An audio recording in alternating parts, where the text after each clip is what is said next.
Most of us have credit cards with rewards programs, and whenever we use one, it feels pretty good, like we're getting a bargain. But are we really getting the best bang for our buck? How many airline miles can truly be redeemed? And do those promised cash rebates really come through? Mellody Hobson joins us from Chicago with a look at the best cards for you. Good morning, Mellody. Good morning. So these are the ultimate something for nothing, but they're not a good idea for everyone, right?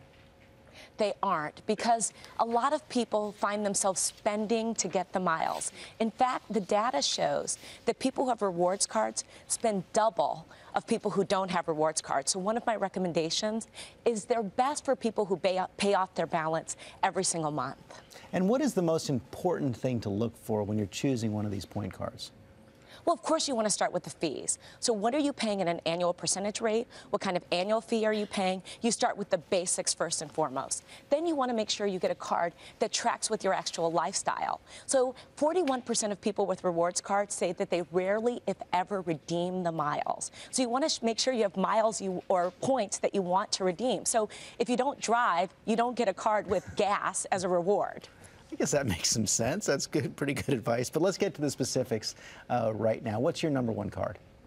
Okay, so my number one card is the card that I have in my wallet. It is my absolute favorite because it is a charge card, not a credit card, meaning you can't carry a balance, you can't chase rewards and spend more than you can afford, and that is my green American Express card.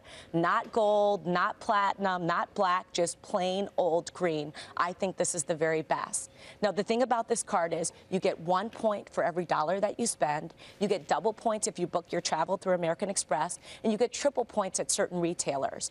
You can redeem the points at 20 different airlines, hundreds of retailers. There's no annual percentage rate because you can't carry a balance, but there is an annual fee, and they are non-negotiable about it. It's $95, but I actually think it's well worth it. And it does your policing for you. Airline mileage cards.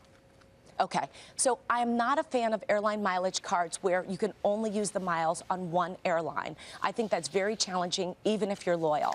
My favorite is Miles by Discover. I think that's one of the best cards out there. Now, you get 1 mile for every dollar that you spend, but you get double miles for certain travel that you might book and certain restaurants where you might spend money.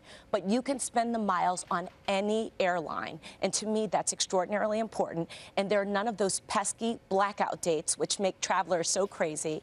And last but not least, this card comes at a good value, meaning the annual percentage rate, the starting rate for people with the best credit is 11.99%, which is lower than the national average. That is pretty low for right now. How about any runner-ups?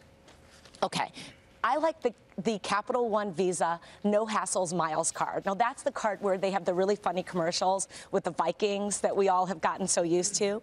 Now, the way it works is you get 1 mile for every dollar that you spend, up to $1,000 in a month, and you get double miles on the next $1,000. Now, I do not recommend you spend to get those double points. That's a bad idea.